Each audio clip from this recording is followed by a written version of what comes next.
Let's do this thing again. Man, that was, well, similar to what I said yesterday. That was fun. And this one will have a lot less complaining about the Blue Jays. Hopefully a little less pissing and moaning about the women's hockey team. But we saw some more men's hockey here on day 2, and that was fantastic. We saw the women bounce back with a big win against Finland. They need to have that and hopefully get some momentum going. Some good news on Marie-Philippe Poulin. A big day on Thursday for Canadian hockey. Let's get into it. Where should we start? Well, we always start in the same place. That's where we're going to start. This is a 6.3% American IPA called Perry Loved Mary from the Old Flame Brewing Company in Port Perry, where that name would come from. Look, where do you want to start? Which game should we start with? How about Denmark, Germany? I'm just fucking with you. I didn't watch Denmark, Germany. I know.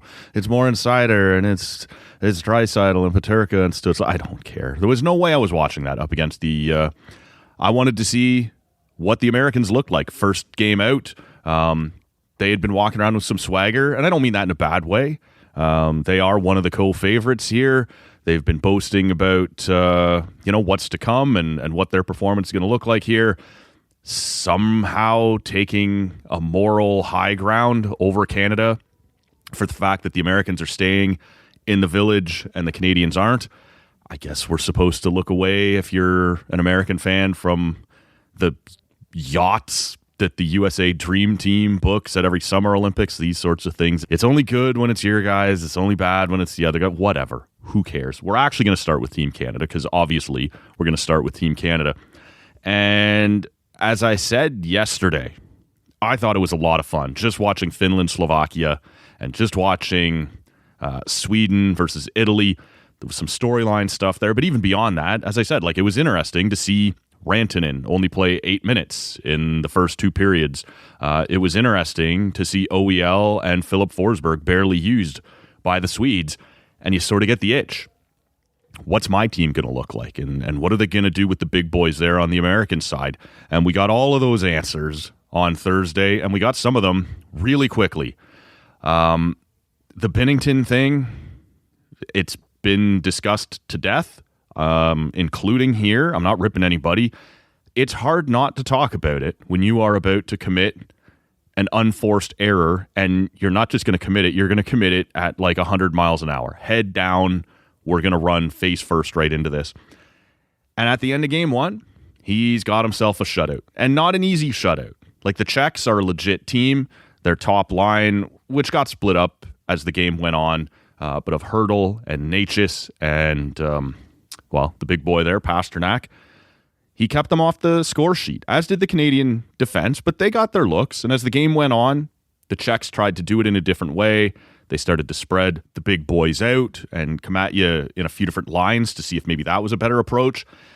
And to his credit, he stood tall. Binnington was there. And like I said, not a token shutout, not an easy opponent to start, not a good opponent having a bad day. He made some big saves, and he was legit. And it's just baffling.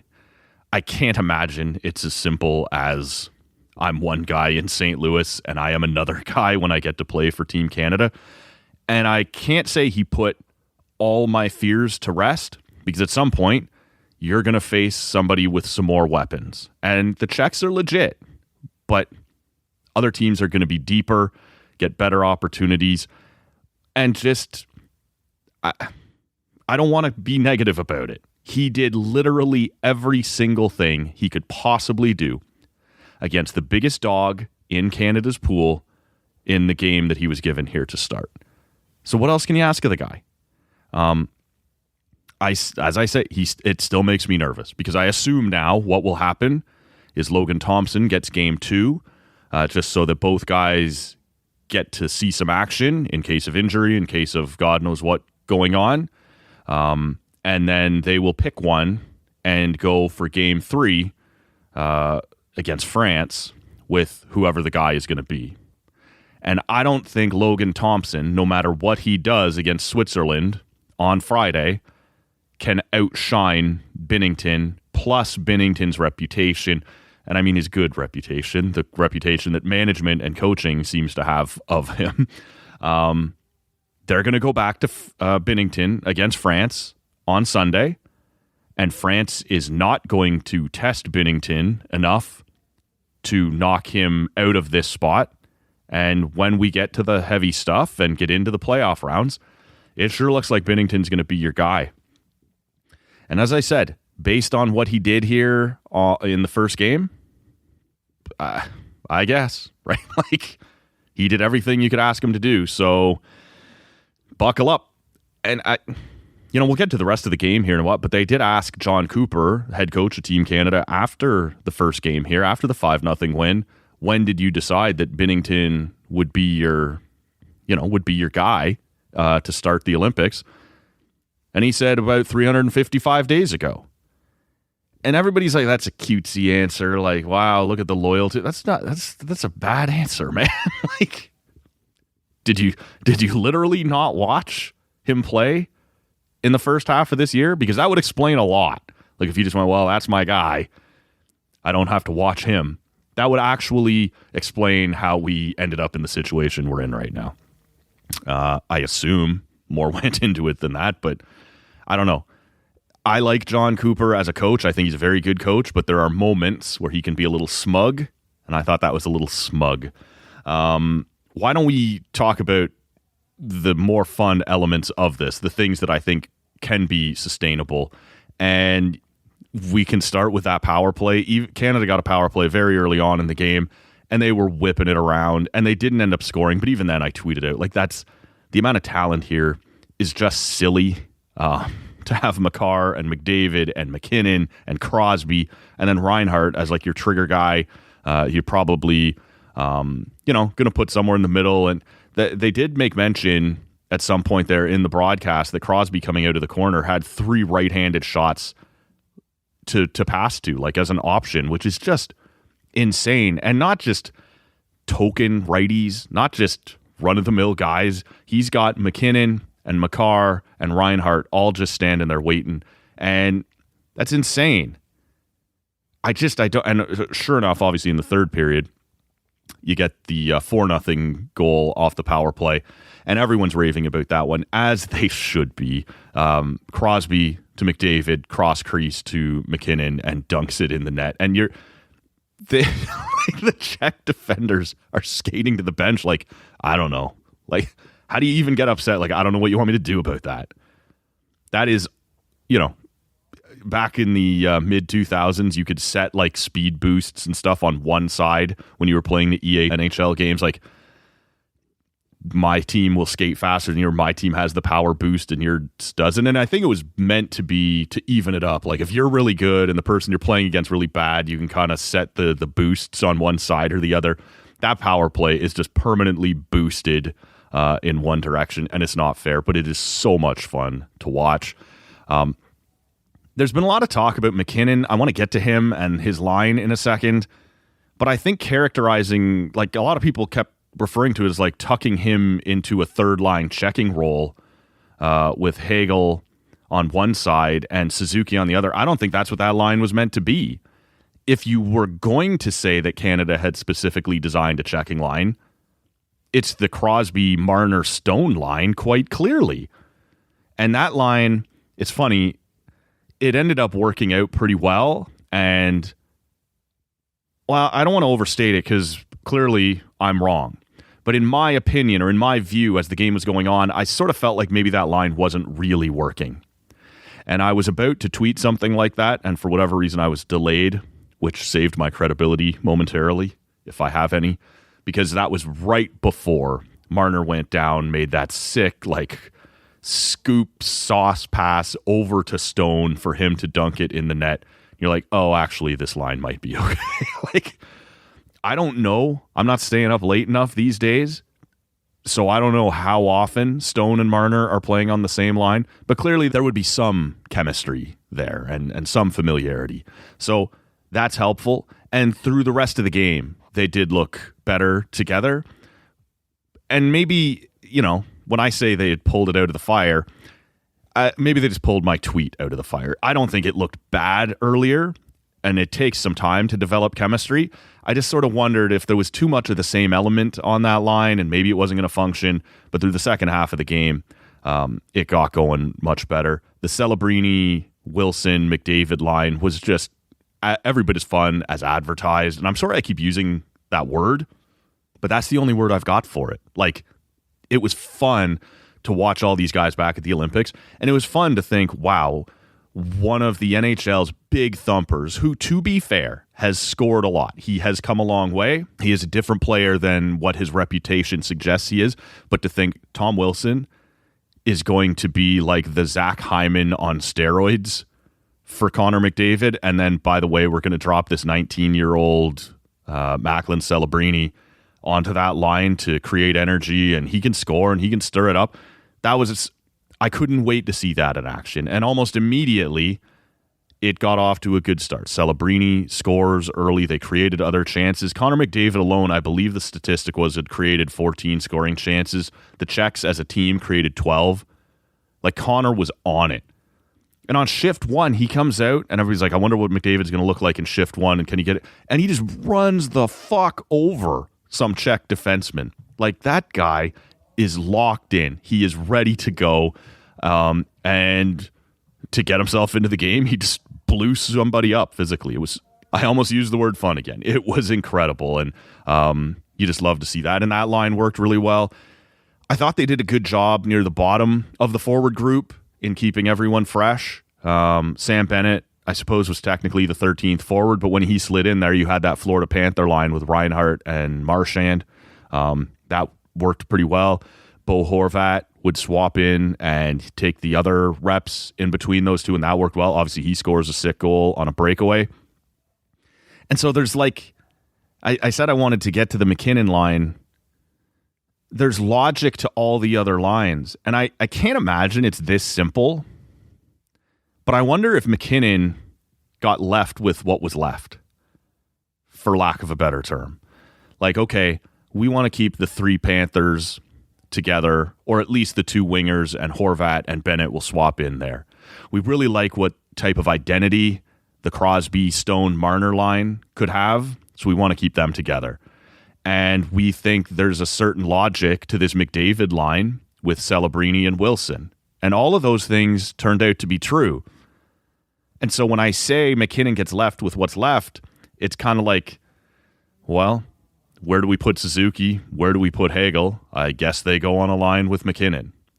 And I don't want to rip any of the guys on that line because individually, you like all of their games and you understand why they're on this team.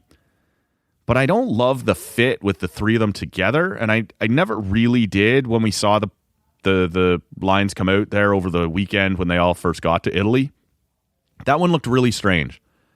And when Bunda was on the show here on Monday and asked him what he thought of the lines, the word he used was weird. And that was the one that stood out to him as well. And then we did see some lines come out. They closed practice there the next day. And then the following day, which I guess was Tuesday, doesn't matter, we saw that they had made some adjustments and Reinhart was skating with McKinnon and Hagel. And I thought that made a lot more sense. Similar to the McDavid line, where Hagel, while a different type of player, can be that physical board play kind of guy that Wilson is going to be. McKinnon is the McDavid, obviously. And then Reinhart is the sniper that Celebrini can obviously be. And Reinhart, he's clutch. He's done this for years now in the playoffs. They've got him on PP1, so obviously they believe in him. To me, that made a lot more sense.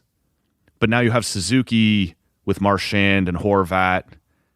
Which one of those guys plays center? Now you got to bring Bennett in. There's another center. Like, it sort of makes your fourth line just some guys. And I don't think it means you couldn't find some identity there. Like, I don't think it would mean that line would be ineffective. But you have now jammed a whole bunch of centers kind of just into your bottom four guys. And like, I don't know, you kind of go figure it out. Like, that fourth line also makes more sense with Reinhart on it. And so I don't know what to expect. I don't know what I would even do about it. Like, is your fourth line more important to you than your second line? Probably not. So maybe against Switzerland, I would go the other way since I've taken a look at it in practice and try Reinhart. up in the Suzuki spot on the second line with Hagel and McKinnon, and then have Suzuki move down and see what that looks like on that fourth line. I think the fourth line makes more sense with Reinhart on it, but so does the second line, and I got to prioritize McKinnon. I got to get him going. And look, I don't think McKinnon, by any stretch of the imagination, had a bad game. We saw him technically score the opening goal of the Olympics, but they take a penalty first, so it gets called back. He obviously scores on the power play. But at 5-on-5, I just thought that line was odd, and I think if you were forcing me to triage what limited issues came out of this game, because Canada came out of this game looking very good. So you don't have huge issues, but I would want to at least hear somewhere in these first couple of round-robin games, take a look at Reinhart with Hagel and McKinnon and see if that looks better to my eye, because I just think it's more important to have the McKinnon line clicking than whatever that fourth line is going to be. And like I said, I see why they started it the way they did, because Bennett between Marchand and Reinhart has that Florida familiarity. That makes sense to me. I really want to make sure McKinnon has everything he needs, because nobody else in this tournament can match you up the middle when you have McDavid and McKinnon and Crosby playing with the pieces they need to be successful in their type of game. Like, you'll just come in waves that nobody else can match. So to me, it's worth it against Switzerland or against France in one of these games, just to try Reinhart on that second line and see what it looks like. And you'd have to explain it properly to your roster. Like, you don't want to tell anybody you're unhappy with a 5-0 win over Czechia. Like, that's a brilliant game and you're happy with everything, but you want to get a look at some things. And I think that's how you sell it. We're happy with this, but we got to have some backup plans in our back pocket. And to me, that would be worth a look. So tremendous start for Canada. Like I said, just to watch all those guys together, it's just, I will never, ever forgive Gary Bettman for taking this away from us for 12 years. Like, this should be Connor McDavid's third Olympics. Guy came into the league in 2015. He would have been there in 2018. He would have been there in 2022. I guess COVID technically took away 2022. I would say COVID and Gary Bettman, which is about the level of esteem and affection. I would put them on the same level. So the American game, that one was, it reminded me a little, I guess, of Sweden, Italy to start, where it sort of was closer for longer, except it wasn't really that close, right? Like, the Americans have 2 posts in the first period, have 2 goals called back in the first period, and in theory, it could be 4-1, 5-1, 6-1 by the end of the first. It isn't, but it probably, to be fair, should. And even that's an unfair way to say it. Like, those goals that were called back for goalie interference and for offside are legit. Those are broken rules, and so they get called back. But by this, if you're just zooming out and watching who's controlling the play and who's getting the chances, you're like, the Americans are just running their show here, which was to no one's surprise. The fact that the Americans score first and then Latvia scores right back quick does give you, similar to what I talked about yesterday when the Italians scored early, it kind of gives you that, ooh, sure, there's 55 minutes to go, but are they going to do this thing? Are they going to make it interesting? Turns out no, but you do get that momentary, hey, good for these guys. Let's get a look here. I got no problem, obviously, with either of the reviews. The goalie interference thing, I thought Connor Hellebuck had the best answer for it, and the Americans score. There is a little bit of contact in the crease, so it gets waved off for goalie interference. And someone asked Connor Hellebuck after the game, hey, what do you think about the differences between calling goalie interference here in the IIHF and the Olympics versus back in the NHL? And he goes, I don't know what the difference is night to night in the NHL. So fair enough, man. Nobody knows what it is anyway, so what the hell difference does it make where you are and where you're calling it? Austin Matthews takes a blow to the head there early in the game, right before Latvia scores, and he's kind of bipping at the referee. So that turns out to be a bad look. I think people are making a little more of a big deal out of it than it was, but it was a bad hit. It was, and a headshot, and he was in some distress there for a few minutes on the bench. But it is a bad look anytime that your team is getting scored on while you're still chirping at the referee. And, you're wearing the C for your national team. So I don't think that's a moment he's going to love when he sees it back on video. I hardly think it's the end of the world. He does score a goal later on. Just everything about this American team, right? The depth that they have on defense is wild. I'm not sure exactly how I would have done the pairs, but I don't love, and I know a lot of people do, I don't love Brock Faber and Jacob Slavin together as your second pair, as a shutdown pair. And we saw it at Four Nations. That was a pair that against Canadian forechecking really struggled to break it out of their own end. It's kind of too much. There's no such thing as too much defensive value, but not great breakout value, not great first pass value. And so you can kind of hem that group in. Now, if you're coming down on the rush or you're looking to set up a play in zone, those two guys are both rock solid and you love to have them out there.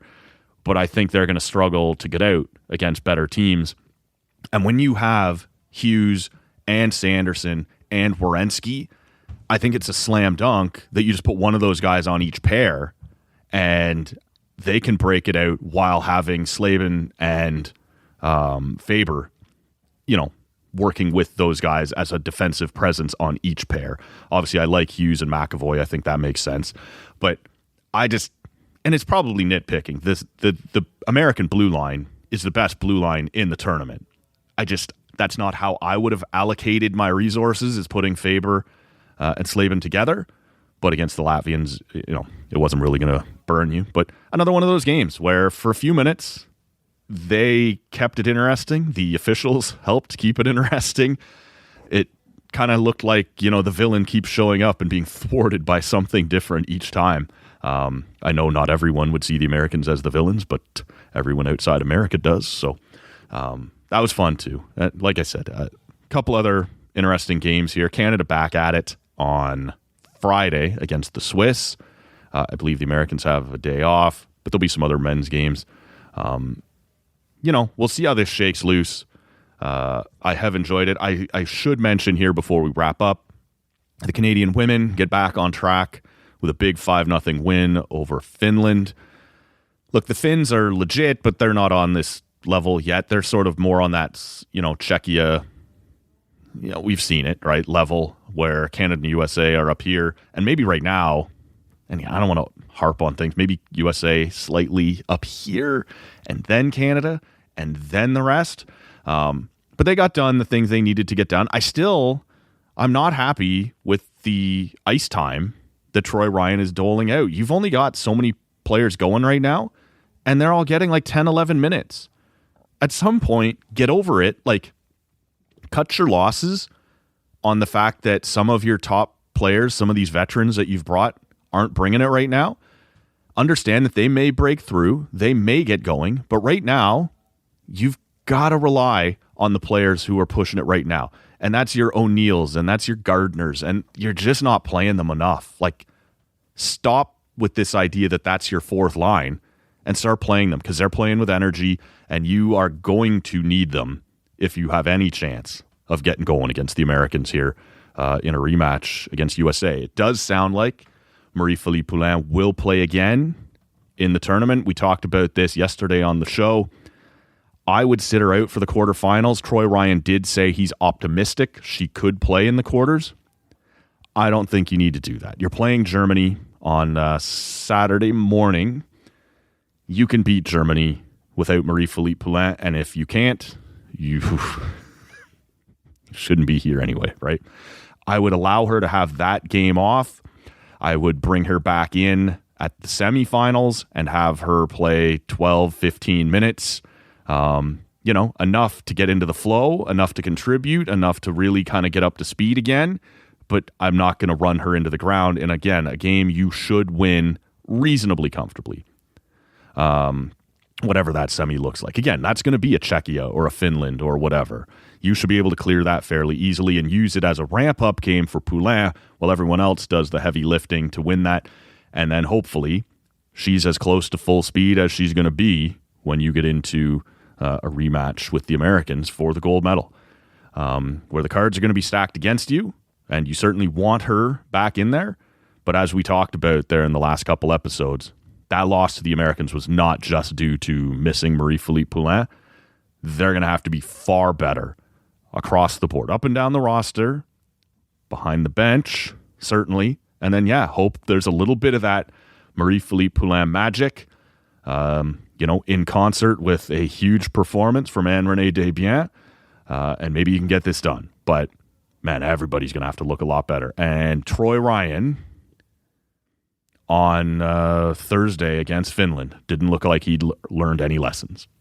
He was still leaning on some of the same players that have not found a rhythm yet at these Olympics and underplaying some of his better options at this point, which is scary. Because if he hasn't learned that lesson now, it seems unlikely he's going to in time. But we'll see. Fun day of hockey at the Olympics. We'll wrap it up here. I don't know when I'll be back. Maybe after the Canada-Switzerland game. Maybe not. We'll see. I wish I was more committal, but here we are. We'll see how it shakes loose. Talk to you next time.